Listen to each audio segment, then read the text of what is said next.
صبح ہوئی تو شگفتہ علی کو سینے سے لگائے قبرستان سے باہر نکل گئی۔ دن بھر اب وہ لوگوں کے گھروں کے دروازے کھٹکھٹا کر اپنے لیے ملازمت کی نوکری مانگ رہی تھی تاکہ اسے ایک رہائش بھی مل جائے اور کام کاج کر کے اپنے بچے کا پیٹ بھی پال سکے۔ وہ ایک یتیم لڑکی تھی، میکے میں اپنے چاچا کی سرپرستی میں رہ رہی تھی۔ 10 سال کی تھی جب ماں باپ حادثے کا شکار ہو چکے تھے۔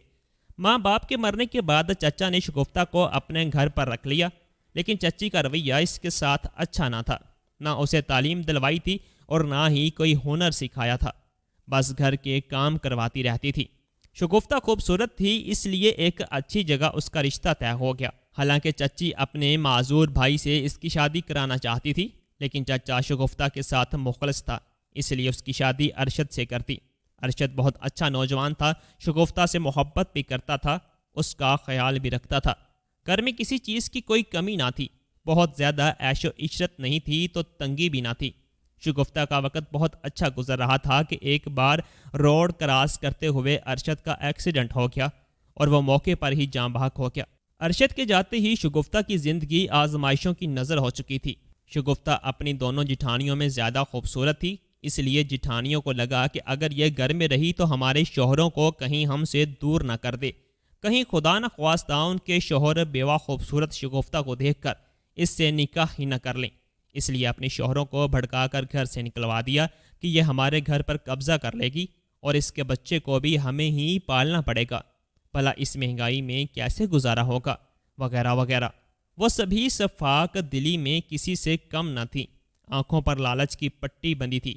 کہنے لگی اگر اس عورت کو گھر سے نکال دیں تو گھر کی ایک منزل کے مالک بن جائیں گے، اس لیے انہوں نے اسی پر شگفتہ کو مار کر گھر سے نکال دیا تھا۔ 2 دن سے شگفتہ بھوکی پیاسی اپنے لیے ملازمت ڈھونڈ رہی تھی، لیکن کوئی بھی اسے نوکری پر رکھنے کو تیار نہ تھا۔ بھوکی پیاسی وہ ایک بار سامنے پھل والے ٹھیلے کے پاس چلی گئی۔ علی بے تحاشا رو رہا تھا، بھوک کے مارے علی اب نڈال سا ہونے لگا تھا۔ شگفتہ کی جان پر ہی تو بن گئی تھی۔ اس نے پھل والے سے کہا کہ اپنے پھل میں موجود خراب پھل ہی مجھے اللہ کے واسطے دے دو تاکہ میں اپنے بچے کا پیٹ بھر سکوں، لیکن پھل والے نے اسے دھتکار دیا۔ اس کی آنکھوں سے آنسو بہنے لگے۔ اسی وقت ایک گاڑی اس کے پاس کھڑی ہوئی، گاڑی کا شیشہ کھلا تو ایک 50 سالہ خاتون اس میں بیٹھی تھی۔ اس نے اپنے پرس سے 100 روپے نکال کر اسے دیے اور کہنے لگی کہ اپنے بچے کے لیے کچھ خرید لو۔ عورت کب سے شگفتہ کو ہی دیکھ رہی تھی کہ وہ اپنے بچے کو بچانے کے لیے لوگوں کی منت سماجت کر رہی ہے۔ خدا ترسی میں اس عورت نے اسے 100 روپے دے دیے۔ شگفتہ کہنے لگی کہ اسے پیسے نہیں چاہیے، نوکری چاہیے۔ وہ کافی خدا ترس قسم کی خاتون تھی۔ اس نے اسے گاڑی میں بٹھایا اور اپنے گھر لے گئی۔ گھر کیا، اس کا تو ایک بنگلہ تھا۔ کافی امیر خاتون تھی، لیکن اس کے گھر پر بھی بہوؤں کا راج تھا۔ خود تو بہت ہمدرد قسم کی خاتون تھی، لیکن بہویں بہت سخت دل تھیں۔ انہوں نے شگفتہ کو اپنی ساس کے ساتھ دیکھا تو کہنے لگی یہ بڑھیا تو اپنے ساتھ کسی کو لے آئی ہے۔ وہ کہنے لگی کہ اسے میں نے اپنے کاموں کے لیے رکھا ہے، کیونکہ مجھے تو یہاں کوئی بھی نہیں پوچھتا۔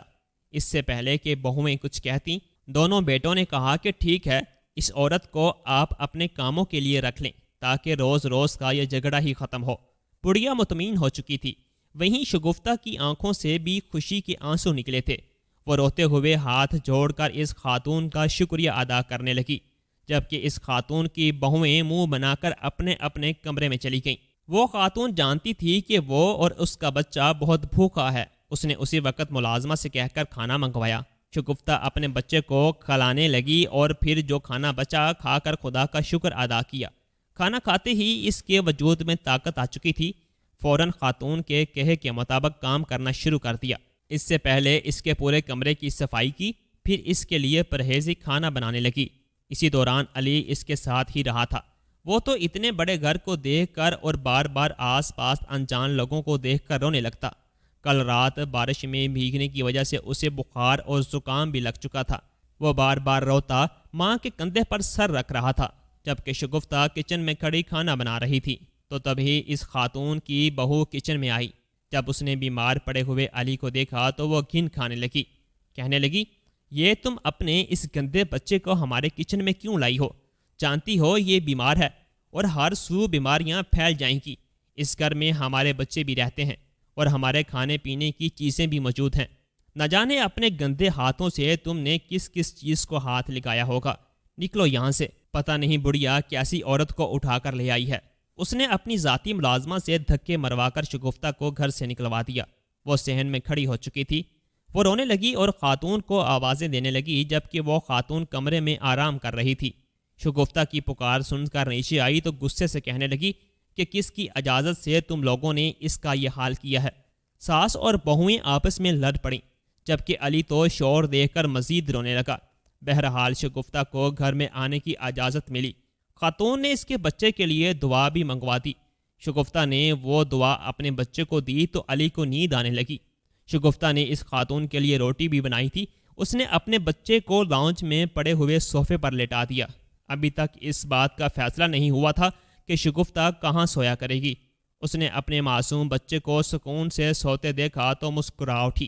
اپنے بچے کی ڈھیروں بلائیں لیتے ہوئے اسے صوفے پر لٹا کر کچن میں آ گئی اور ایک بار پھر تیزی کے ساتھ بوڑھی خاتون کا کھانا بنانے لگی۔ تبھی اس خاتون کی چھوٹی بہو اپنے کمرے سے باہر نکلی، صوفے پر آ کر بیٹھنے لگی تو صوفے پر علی کو سویا دیکھ کر اس کے ماتھے پر بل پڑ گئے۔ وہ چلا کر کہنے لگی، اس گندے بچے کو یہاں پر کس نے لٹایا ہے؟ کیا تم جانتی نہیں کہ یہ صوفہ کس قدر مہنگا ہے اور اس کی قیمت کیا ہے؟ اس پر تو کبھی نوکروں کو بیٹھنے کی جرت نہیں دی گئی اور تم نے آتے ہی اپنے بیٹے کو اس پر سلا دیا۔ شگفتہ نے ایک بار پھر طوفان سر اٹھاتے دیکھا تو بھاگ کر باہر آئی اور ہاتھ جوڑ کر اس سے معافی مانگنے لگی۔ کہنے لگی کہ میرا بیٹا سو گیا تھا، اس لیے میں نے یہاں لٹا دیا۔ اب بتائیں میں اپنے بیٹے کو کہاں لٹاؤں؟ تو وہ نفرت سے کہنے لگی کہ اگر سو ہی گیا ہے تو فرش پر لٹا دو، جو تم لوگوں کی اوقات ہے۔ ہمارے صوفے کو کیوں گندا کر رہی ہو؟ اس نے ملازمہ کو بلایا اور کہنے لگی یہ صوفہ لے جاؤ اور کباڑ میں دے آؤ۔ کل یہاں پر مجھے نیا صوفہ نظر آنا چاہیے، یہ تو اب خراب ہو چکا ہے۔ شگفتہ کے دل کو ٹھیس پہنچی تھی۔ یقین ہی نہیں آ رہا تھا کہ کوئی اس حد تک بھی پتھر دل ہو سکتا ہے۔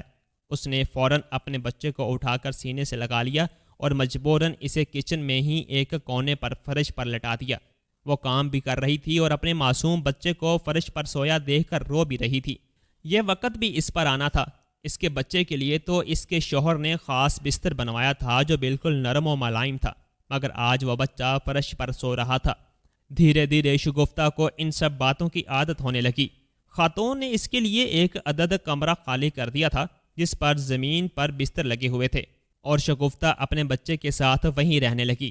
اس خاتون نے علی کی پڑھائی کے بھی تمام اخراجات اٹھانا شروع کر دیے اور اسے اس اسکول میں پڑھانے لگی جہاں اس کے پوتے پوتیاں پڑھا کرتے تھے۔ اس کے پوتے پوتیاں انتہائی بدتمیز اور پڑھائی میں نالائق تھے، مگر علی نے بہت محنت کی تھی۔ وہ جب سب کے تانے اور باتیں سنتا، مگر اس کی ماں کا سر پھر بھی سب کے سامنے جھکا ہوتا اور ماں کو اس کی ہر خواہش اپنا پیٹ کاٹ کر پوری کرتے دیکھتا تو وہ اندر ہی اندر گھٹ کر رونے لگتا۔ اس نے سوچ رکھا تھا کہ کچھ بھی ہو جائے مگر اپنی ماں کو اس غربت اور نوکری سے نکلوا کر ہی رہے گا۔ اس کی ماں نے اس کے لیے بہت قربانیاں دی تھیں۔ اگر وہ اکیلی ہوتی تو کبھی بھی اتنی محنت اور باتیں برداشت نہیں کرتی جتنی وہ اپنے بیٹے کی وجہ سے اس گھر میں کر رہی تھی۔ دھیرے دھیرے علی بڑا ہوتا گیا۔ پڑھائی میں ہر بار وہ اول آتا تھا اور انعام لے کر آتا تھا۔ جیسے جیسے اس کی پڑھائی میں کارکردگی دیکھی گئی تو اسکول والوں نے اس کی پڑھائی بھی مفت کر دی۔ شگفتہ دیکھ کر بہت خوش ہوتی، مگر اس خاتون کی بہویں اس سے جلتی رہتی تھیں۔ کئی سال گزر گئے تو وہ خاتون وفات پا گئی۔ اس کا وفات پانا تھا کہ ساتھ ہی وہ گھر بھی علی اور اس کی ماں کے لیے تنگ ہونے لگا۔ علی بھی بڑا ہو چکا تھا۔ اسکول بھی جاتا تو اس خاتون کے پوتے اس کا مذاق اڑایا کرتے تھے اور سب کو بتاتے تھے کہ یہ ہماری نوکرانی کا بیٹا ہے۔ سب علی کا مذاق اڑایا کرتے تھے، مگر اس نے کبھی یہ بات گھر آ کر اپنی ماں کو نہیں بتائی تھی۔ علی وقت سے پہلے ہی سمجھدار ہو چکا تھا۔ شاید اس نے زندگی سے سبق ہی بہت سیکھ لیے تھے۔ وہ خاموشی سے جدوجہد کرتا رہا اور زندگی کے ہر میدان میں وہ کامیاب ہوتا رہا۔ اس کی محنت، اس کی ماں کی انتھک دعاؤں اور مشقت سے آج وہ اس مقام پر پہنچا تھا کہ وہ ایک بڑا افسر بن چکا تھا۔ اس خاتون کے پوتے تو بس یوں ہی عیاشیوں میں پیسے اڑاتے ہوئے بدنام ہو چکے تھے، جبکہ وہ اپنی محنت سے اپنا نام بنا چکا تھا۔ اسے ایک بڑی کمپنی میں اچھی نوکری مل چکی تھی اور وہ ماہانہ لاکھوں کمانے لگا تھا۔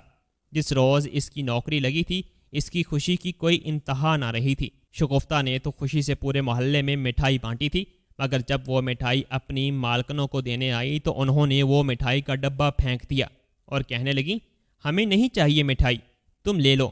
نہ جانے کیسے لوگ تھے، ساری زندگی عیاشیاں کرتے رہے، لاکھوں کروڑوں روپے میں کھیلتے رہے، امیر ترین لوگ تھے، مگر اس کے باوجود اپنی ملازمہ کو کامیاب دیکھ کر وہ لوگ حسد کرنے لگے تھے۔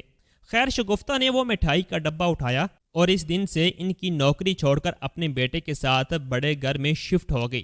اس نے اپنی زندگی یوں ہی سادگی میں گزاری تھی اور ملازمت میں تو اس نے ویسے ہی وہ پرانے کپڑے پہنے مگر کپڑوں پر پیسہ خرچ نہ کیا۔ علی نے کئی بار اماں سے کہا کہ آپ اپنا رہن سہن بدل دیں، اب ہم امیر ہو چکے ہیں، ہمیں کسی چیز کی کوئی کمی نہیں، آپ بھی باقی عورتوں کی طرح تیار ہوا کریں، خوش رہا کریں، آخر آپ میری ماں ہیں۔ مگر شگفتہ مسکرا کر کہتی کہ بیٹا انسان کو اپنی اوقات نہیں بولنی چاہیے، میں بھی خوش ہوں، مجھے یہ زیور سونا اور بناؤ سنگھار بالکل نہیں پسند۔ وہ تھی ہی ایسی، عام سادہ سے کپڑوں اور سر پر بڑی سی چادر سے خود کو لپٹے ہوئے وہ ہر طرف جایا کرتی۔ علی جہاں کام کرتا تھا وہاں اسے ایک لڑکی پسند آ گئی تھی۔ وہ لڑکی بھی بہت ہی خوبصورت اور ہونہار تھی۔ وہ بھی اسے پسند کرنے لگی اور کہنے لگی کہ میں تمہیں اپنے والدین سے ملوانا چاہتی ہوں، تم مجھ سے شادی کر لو۔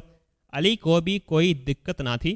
وہ کہنے لگا کہ میں اپنی ماں کی مرضی کے بغیر کچھ بھی نہیں کرتا، میں تمہیں پہلے اپنی ماں سے ملواؤں گا، اگر انہوں نے ہاں کی تو پھر ہم شادی کر لیں گے۔ علی کی ہونے والی بیوی کا اس بات پر چہرہ بگڑا تھا۔ کہنے لگی تم اس دور میں بھی اپنے ماں باپ کی مرضی کو اہمیت دیتے ہو؟ علی مسکرایا مگر کوئی جواب نہ دیا۔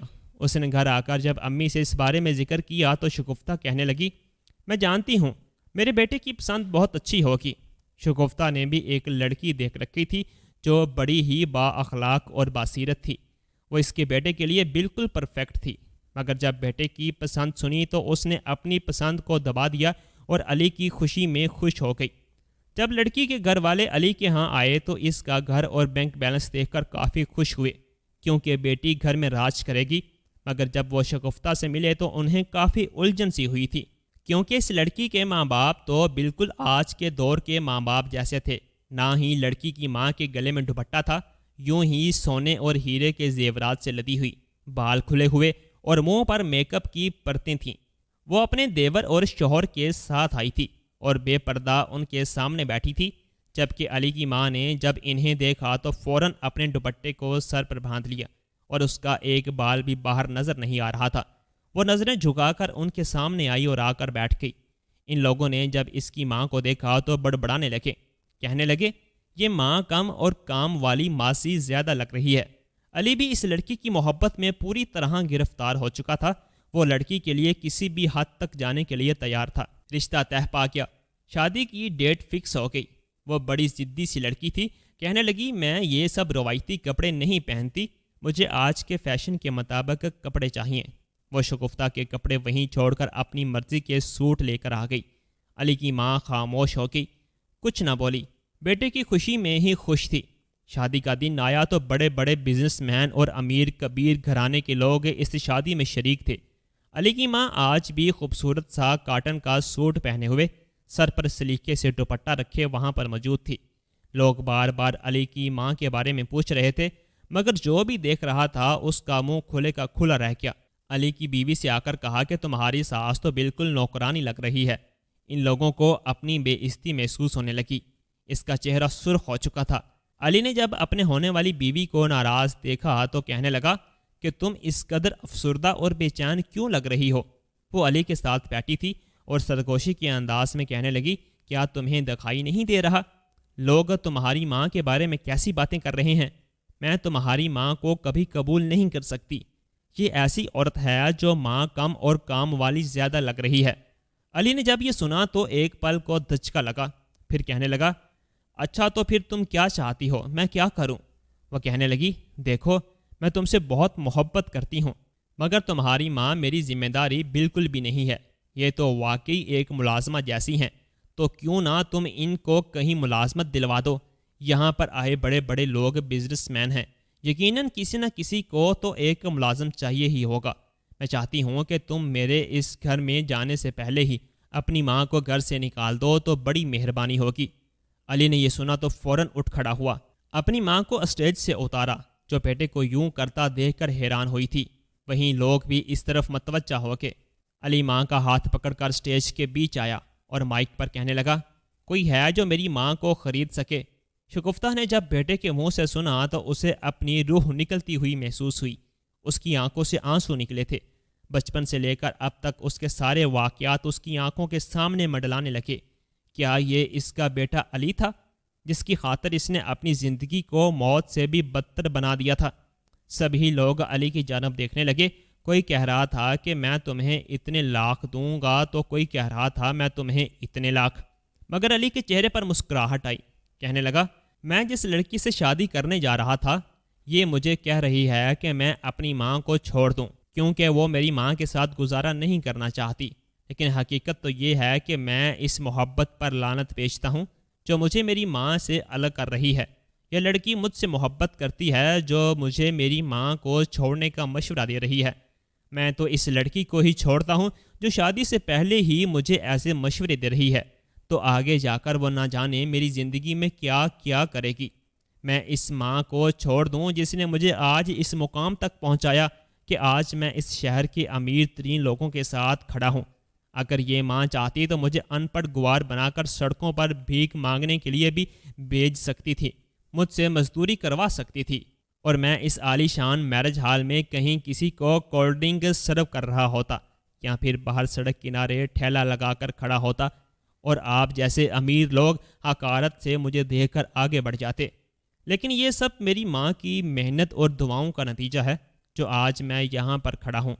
علی اسٹیج سے اترا اور ایک حقارت بری نظر دلہن بنی بیٹھی لڑکی پر ڈال کر ماں کا ہاتھ پکڑے ہوئے وہاں سے چلا گیا۔ سب مہمانوں کو تو سام سونگ چکا تھا۔ وہ لڑکی سر کو جھکائے رہ گئی۔ اس کے بعد وہ لڑکی بہت بار معافی مانگنے آئی، مگر علی نے اسے معاف نہ کیا اور ہر تعلق ختم کر دیا۔ اس کے لیے اس کی ماں اہم تھی۔ کچھ ماہ بعد شگفتہ نے اپنی من پسند لڑکی سے اس کی شادی کر دی جو واقعی میں اچھی تھی، اور اس نے علی کی زندگی جنت بنا دی۔ دوستو، آپ کو ہماری آج کی کہانی کیسی لگی؟ کمنٹ باکس میں اپنی قیمتی رائے کا اظہار لازمی کیجیے گا۔ کہانی اچھی لگی ہو تو ویڈیو کو لائک اور چینل کو سبسکرائب بھی لازمی کر دیجیے گا۔ اللہ حافظ۔